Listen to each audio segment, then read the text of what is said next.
그건 그런 뜻이 아니에요. 그 뜻 강좌 100번째 시간을 시작하겠습니다. 제 100강의 제목은 성령의 감동은 없다입니다. 유튜브에서 우연히 짧은 영상을 하나 봤는데 브리튼 갓 탤런트 뭐 그런 유명한 오디션 프로가 있죠. 거기 어떤 마술사가 나와서 심사위원에게 어떤 사람한테는 25가지 크레파스 중에 하나를 골라라. 또 한 사람한테는 그 정육면체 큐브를 맞춰봐라. 또 한 사람한테는 동물 카드를 주고 하나 골라봐라. 또 한 사람한테는 두꺼운 책을 주고 거기서 단어를 하나 골라봐라.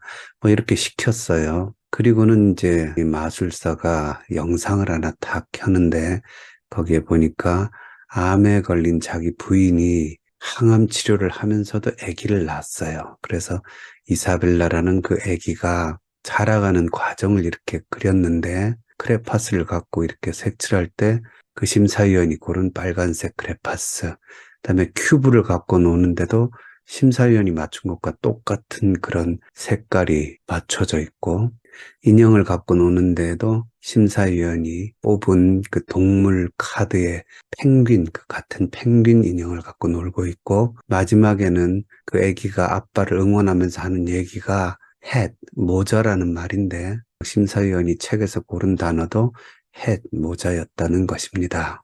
근데 거기 댓글이 어마어마하게 많이 달렸어요. 댓글마다 그냥 너무 감동적이다, 눈물이 난다, 거의 다 그런 댓글인데, 찬물을 하나 탁 끼얹는 댓글이 하나 눈에 들어왔습니다. 뭐라고 거기 써 있었냐면, 그렇게 이사벨라는 1년 동안 모든 경우의 수의 동영상을 찍었답니다. 이렇게 써놨어요. 그러니까 또 그 밑에 댓글이 쫙 달렸는데 두 종류예요. 정신을 차린 사람들이 있죠. 이게 마술이잖아요. 마술이란 건 트릭이고 속임수가 들어가는 거죠. 거기에 이제 동조하면서 그렇지, 이게 마술이지, 트릭을 쓴 거지, 이렇게 정신을 차리는 사람들이 소수가 있고, 그 외에 대부분은 내 감동 내놔라, 감동적인 순간에 이런 드립하는 사람 극혐이다, 이 감동 파괴범아, 막 이렇게 이제 가는데, 가다 보니까 감동을 받은 걸 뺏기고 싶지 않은 사람들이 엉뚱한 방향으로 가는 겁니다. 그게 뭐냐면 이 마술을 옹호를 하는 거예요. 야, 경우의 수가 얼마나 많은데 저 많은 책에서 저 많은 단어가 있는데 어떻게 그걸 할 수 있냐면서, 이게 실제로 마술은 트릭이거든요. 근데 그거를 진짜 무슨 신비한 일처럼 만들어가는 그런 흐름이 이렇게 보이더라고요. 그러다 보니까 심지어 댓글 중에 그는 예언자다, 그건 마술이 아니라 기적이다, 뭐 이런 좀 과한 댓글들도 나오는 걸 봤습니다. 오늘날 이 감동이라는 게 우리한테 중요한 코드가 됩니다. 내 마음을 움직이면요, 편이 되어요. 나쁘게 말하면 그에게 홀딱 넘어가는 겁니다. 그때 그 감동은 내 마음을 만족시키고 흡족하게 만드는, 내가 뭔가 바라는 게 있잖아요. 그것을 채워줬을 때 사람들이 보통 이제 감동을 느끼죠. 물론 정직하고 바른 그런 감동은 굉장히 중요하고 굉장히 아름답지요. 그런데 이 감동을 한번 먹으면 파생되는 효과가 워낙 크기 때문에 그 감동으로 그 사람을 이용하기 위한 어떤 도구가 되는 경우도 비일비재하다는 겁니다. 예를 들어서 이단들이 그래요. 지금 이 마술사 같은 경우에 뭐 마술은 우리가 원래 트릭이라는 걸 아니까 받아들일 수 있지만, 종교적인 어떤 진리를 다루는 곳에서 이단들이 이런 방법을 잘 사용합니다. 기적 쇼나 그릇된 교주에 대한 이미지를 보여주지요. 그래서 그 교회만 가면 무슨 천사가 날아다니는 걸 보고, 지금 감옥에 가 있는 교주지만 라스베가스에 가서 도박을 했는데 실제로 재직행가 뭐 할 때 사람들 앞에서 내가 교회 재정을 위해서 도박을 했습니다, 이렇게 얘기하니까 또 사람들이 다 수긍을 해요. 그러니까 그 사람에게 그만큼 감동하고 있으니까 조작이 가능한 거죠. 그래서 이 감동이라는 것 속에는요, 상당한 위험성이 항상 있습니다. 바르고 정직한 근원에서 나온, 진리에서 나온 감동, 그 감동으로 우리가 진짜 감동할 때, 가슴이 떨릴 때, 그때 이제 아름다운 열매가 맺어지지만, 그릇된 어떤 감동, 그거에 자칫 속으면 오히려 진리를 보지 못하고 엉뚱한 길로 가게 되는 거죠. 요즘 기업에서도 고객 감동, 목회 현장에서도 감동 목회, 감동 설교 이런 말을 많이 하지요. 그걸 통해서 진짜 뭔가 아름다운 것이 심겨지면 그건 괜찮은데 문제는 그 감동으로 사람들의 마음을 채워주려다 보니까 진짜를 왜곡시키는 경우가 많이 나타난다는 것. 그게 문제입니다. 어떤 교수님도 자주 그런 얘기를 했어요. 감동 목회가 중요하다. 성도들이 감동해야 된다. 그러면서 이걸 뭐와 연결시키냐면 성경에 봐라. 성령의 감동이 나오지 않냐. 이 성령의 감동이 곧 청중의 감동이다. 청중을 감동시키는 게 이렇게 중요하다. 청중을 감동시키면 곧 그게 성령의 임재다. 그래서 설교할 때도 어떻게 사람을 감동시킬지, 목회를 하면서도 어떻게 사람을 감동시킬지 거기에 집중해야 된다. 그런 이야기를 들은 적이 있습니다. 물론 다시 말씀드리지만 바르고 아름답게 감동이 되면 그건 정말 성령께서 하시는 일이지요. 하지만 이 감동이 어떤 전략이 되면 기업의 고객 감동 전략, 근데 목회에도 목회 감동, 설교 감동, 청중 감동 전략 이런 전략적인 게 되면 자칫 그 근본에 진짜로 전달해야 될 하나님의 뜻이 있잖아요. 그 하나님의 뜻을 왜곡시킬 가능성이 생긴다는 겁니다. 왜? 그 감동해야 될 대상들이 감동을 먹게 하기 위해서는 그들이 원하는 뭔가를 줘야 되거든요. 그래야 쉽게 감동의 파도가 일어나기 때문에 진리보다는, 즉 주최 측보다는 저 청중들, 저 손님들 쪽의 요구를 더 깊이 의식하면서 말씀을 전한다든지 목회를 한다든지 이렇게 되는 경우가 있죠. 실제로 유명한 목사님들 중에 그런 흐름이 있었잖아요. 로버트 슐러 목사는 나는 부정적인 설교 안 한다. 그래서 지옥 이런 얘기 안 한다. 유명한 조엘 오스틴도 죄와 이런 것에 대한 설교는 난 안 한다. 왜 사람을 비난하냐. 부정적이고 비난적인 설교는 난 안 해서 죄를 지적하고 하는 그런 설교보다는 나는 밝고 희망찬 얘기를 주로 한다. 우리나라에서도 조 아무개 목사님도 그 인터뷰할 때 아예 남기신 말이에요. 나는 천국, 지옥, 죄 이런 이야기보다 교인들에게 희망과 용기를 주는 말을 주로 하려고 애를 쓴다. 그래서 교인들로 위로를 받고 이 세상에서 성공하게 하려는 그런 목적으로 하면 된다, 할 수 있다. 이런 이제 유의 설교들이 그런 교회들이 큰 교회들을 이루죠. 그런 큰 흐름이 있죠. 문제는 기업은 그렇게 할 수 있어요. 기업은 목적이 따로 있고, 아까 그 마술사도 그렇게 할 수 있어요. 마술의 목적이, 자기의 목적이 따로 있으니까. 그러나 기독교는 그러면 문제가 심각해집니다. 왜냐하면 기독교는 주도권이 전적으로 하나님께 있는 거거든요. 하나님의 뜻, 하나님의 나라, 그 하나님의 백성, 전부 다 주인 누구시냐면 하나님이시거든요. 그러니까 그 하나님의 뜻이 인간을 이끌어가는 게 기독교예요. 인간들의 뜻을 인간들을 감동시키기 위해서 충족시키려고 하면 이런 결과가 나오는 겁니다. 천국과 지옥이 얼마나 중요해요. 사실은 그게 핵심이잖아요. 왜? 그러니까 구원을 받아야 되고 구원의 책인데 사람들이 듣고 싶지 않다. 사람들이 원하지 않는다 그래가지고 그런 얘기 별로 안 하고 용기와 위로를 주는 책을 성경이라고 가리키면 주객이 전도되는 거죠. 천국과 지옥, 하나님의 나라, 심판과 구원, 핵심이 거기에 있는 성경이 어느 틈엔가 자기 개발서 비슷하게 되는 거죠. 용기를 얻는 책, 위로를 얻는 책, 성공하게 만들어주는 책, 이런 식으로 인식이 바뀌어버리게 되면 여러분 그건 큰 문제가 되는 겁니다. 그래서 이 감동, 성령의 감동과 인간의 감동 사이에 있는 갭을 제대로 이해하지 못하면 쉽게 동일시해버리면 큰 문제가 발생한다는 겁니다. 그런데 사실 우리가 그렇게 익숙하게 알고 있는 이 성령의 감동이라는 말이요. 개역 개정 성경에 몇 번 나오냐면 신약에 8번 나옵니다. 구약은 성령이란 말을 안 쓰고 하나님의 영, 하나님의 신 이렇게 표현하는데 구약에 5번 나옵니다. 근데요, 이 표현들 속에 있는 감동이라는 말이 사실상 원문에는 등장하지 않습니다. 그러니까 의역이에요, 의역.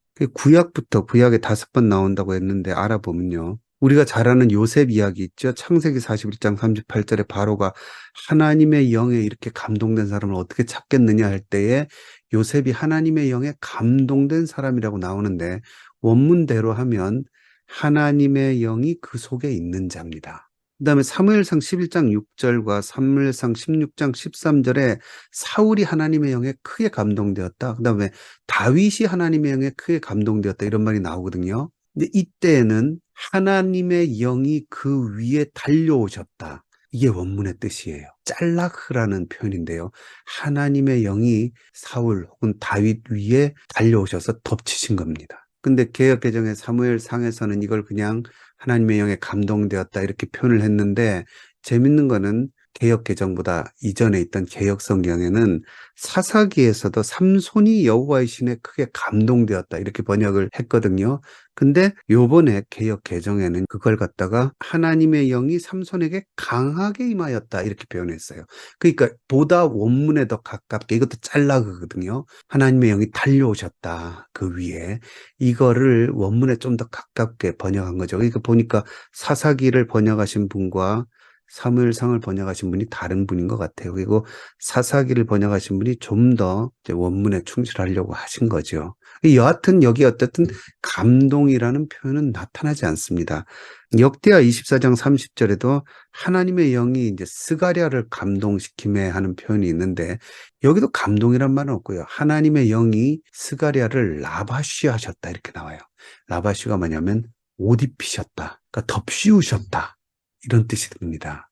그 다음에 호세아 9장 7절에도 신에 감동하는 자 이런 표현이 나오거든요. 근데 이거는 그냥 이쉬하 루아흐 그러니까 성령의 사람 이렇게 직역하면 되겠죠. 그러니까 여기도 감동이라는 말이 나타나지 않는 거죠.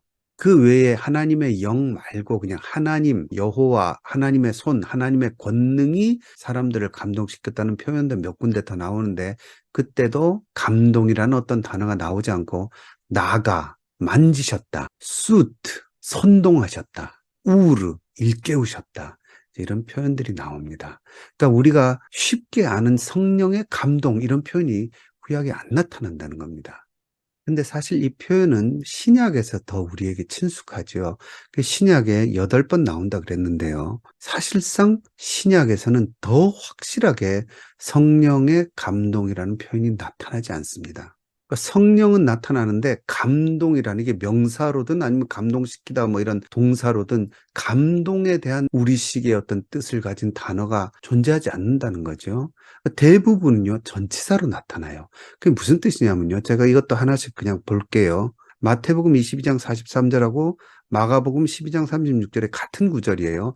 다윗이 성령에 감동되어 이렇게 나오는 표현이 있거든요. 그 감동되었다는 표현은 그냥 다윗이 엔 푸니마티 혹은 엔토 푸니마티 인 스피릿이에요. 인 더 스피릿.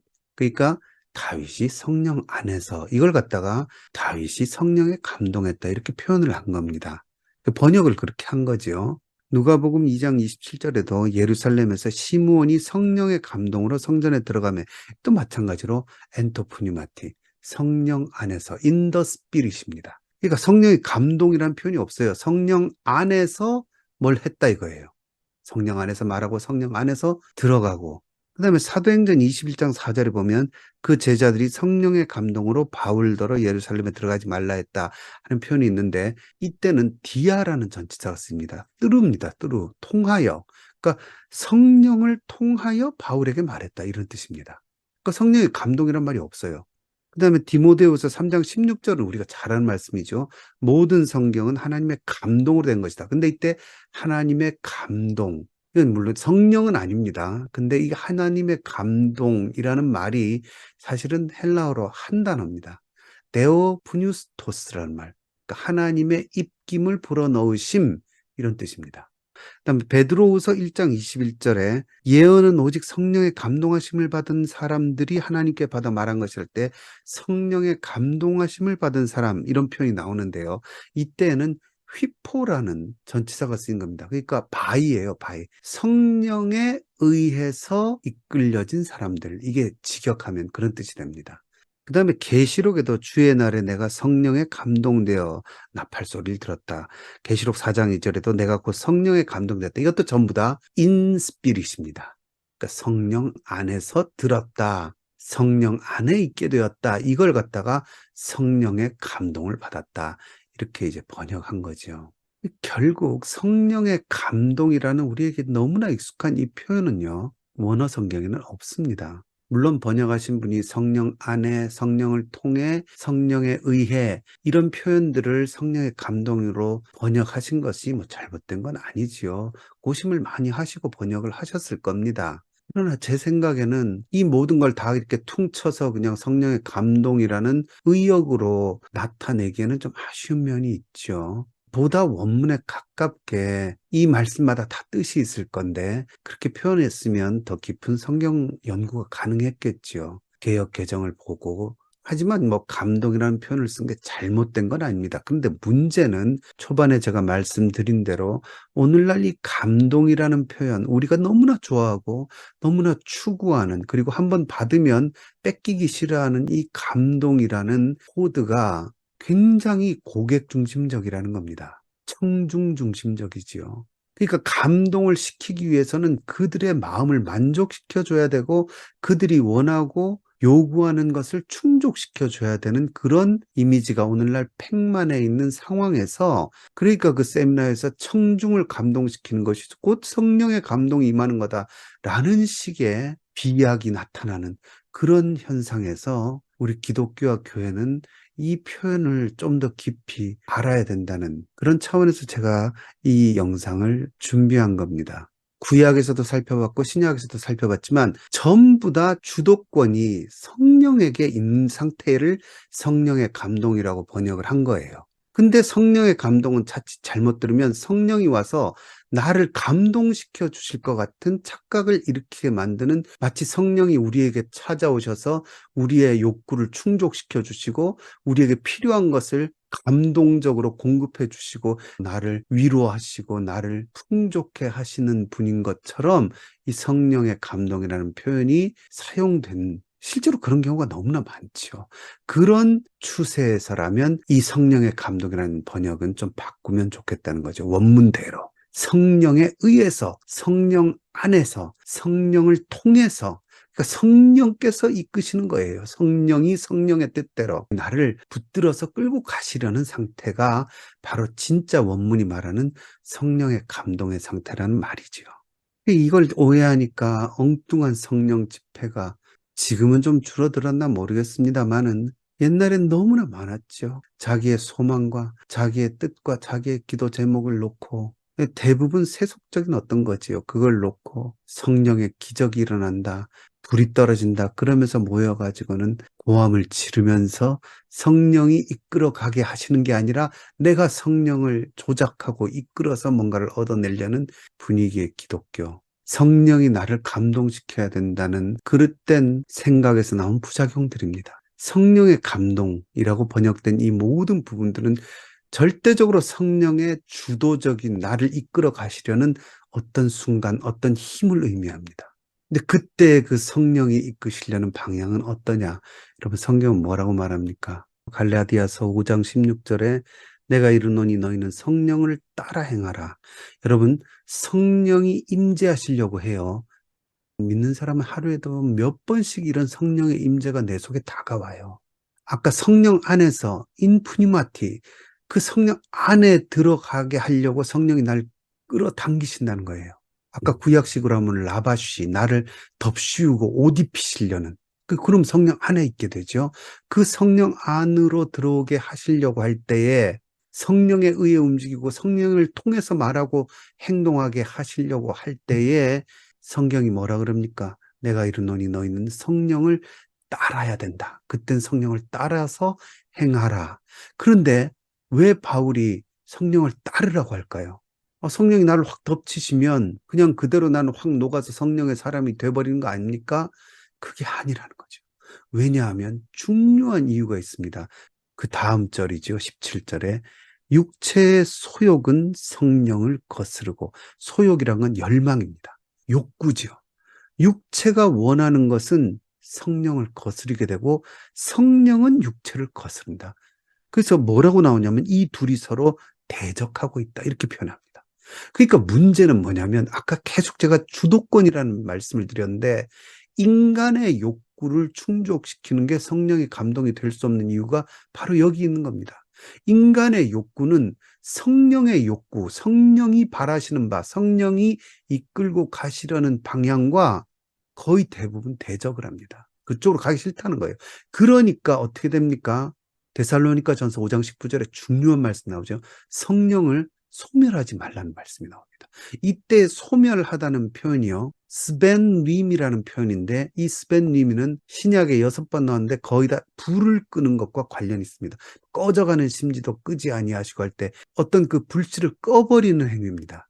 내 속에서 성령의 조짐이 일어날 때에 그걸 꺼버리는 것, 그걸 성령을 소멸시키는 겁니다. 근데 그렇게 되기가 굉장히 쉽죠. 왜 그렇습니까? 성령이 이끌려고 하시는 방향은 내 육신이 원하는 방향과 반대인 경우가 대부분이기 때문입니다. 그렇게 되면 죄 많고 죄성이 남아있는 우리들에게 얼마나 성령이 자주 임재하시는지 우리는 알 수가 있습니다. 내 육신의 소망을 갈망하고 원하는 순간에 크리스찬에게는 성령이 임재하시려고 하죠. 그러니까 성령의 음성을 우리는 굉장히 자주 듣고 많이 듣습니다. 근데 그때 우리가 뭐 합니까? 갈라디아서의 말씀처럼 성령을 따라 행해야 되는데 로마서에서도 강조되고 언제나 강조되죠. 그 영을 따라 행하라. 그 영이 문을 두드리실 때가 내게 다가왔을 때 하루에도 뭐 얼마나 많이 다가옵니까? 그때에 성령을 소멸하지 말고 심지에 불이 붙는 걸 콕 꺼버리는 것처럼 가볍게 꺼버리지 않습니까? 그때 성령을 소멸하지 말고 그 뜻을 따라 행할 때에 우리가 성령의 사람이 되는 거죠. 그러니까 결국 성령은 우리 인간의 욕구를 채워주시고 인간을 감동시키시는 분이 아니라요. 우리가 성령을 감동시켜야 될 의무가 있는 겁니다.